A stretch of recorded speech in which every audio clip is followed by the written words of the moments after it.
It is a condition that Valley residents have faced for generations. We're talking about valley fever, and recently portions of the Central Valley have seen a rise in this dangerous disease. As CBS 47's Tony Botti shows us in a special report, quickly recognizing the symptoms of the disease is the key to getting cured.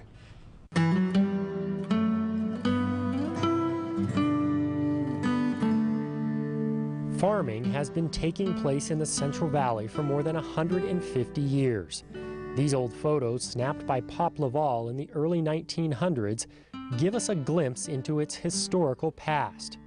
And for as long as there's been plowing and picking, there's been coccidioidomycosis, the disease more commonly known as valley fever. Valley fever is an infection caused by a type of organism that's referred to as a fungus or a mold that grows in the soil here. Dr. James McCarty of Children's Hospital has specialized in infectious diseases for 25 years.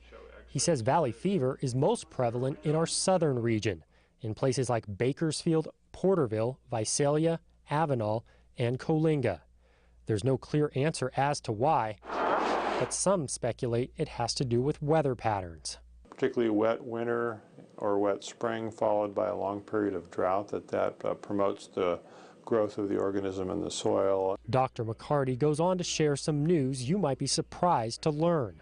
Many people who live in the valley will become infected with valley fever, and their body will take care of it, and they'll never know they had it. That's actually the majority. However, a small percentage of people will become ill with flu-like symptoms, such as cough, fever, chest pain, muscle aches, and a rash, and they can last up to a month.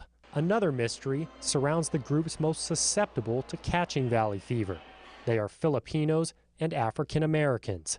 Pregnant women and those with weakened immune systems are also at high risk. The last 2 years have been extremely busy for us. 2 children have died in that time period. Valley fever has been appearing much more commonly at Children's Hospital in the last decade. In 2000, doctors treated just 4 cases, but last year they saw 52. Here in 2012, it's projected to jump to 95 cases. It was a difficult experience. Scott Workman is a valley fever survivor who caught the disease back in 1990. He believes he inhaled some spores when ripping trees out of his orchard while building his home in Easton. I just couldn't throw all of the extra lumber and stuff on the trailer. I thought, something's wrong, I need to go in, I must have pneumonia or something like that. He did, and 3 weeks later, a test also revealed valley fever.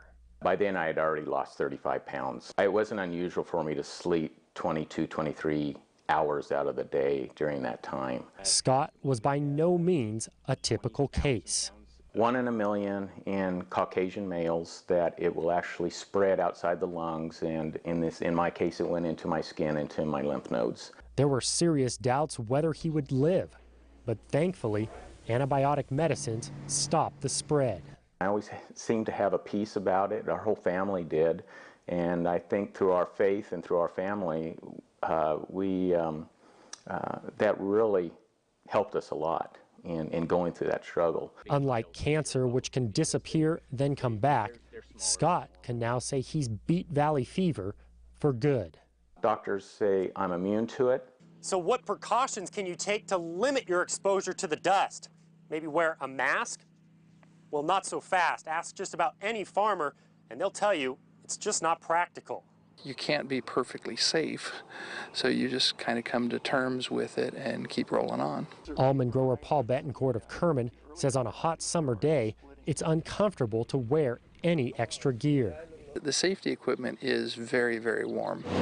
Betancourt worries more about being exposed to pesticides or getting injured by moving parts on machinery like tractors than catching valley fever. This one's such a long shot, and to be, zero risk for it would take so much effort. I think we all kind of just, hope we develop immunities, and if we don't, then we'll deal with it later. Dr. McCarty says since no vaccination has been developed for valley fever, and there is no foolproof way to keep spores out of your respiratory system, his best advice is to lay low during dust storms, perhaps by staying indoors. But at the same time, we have to live our lives. It's pretty hard, if not impossible, to avoid dust living in the valley.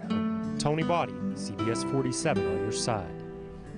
Fascinating report. If you'd like to learn more about valley fever, we invite you to go to CBS 47.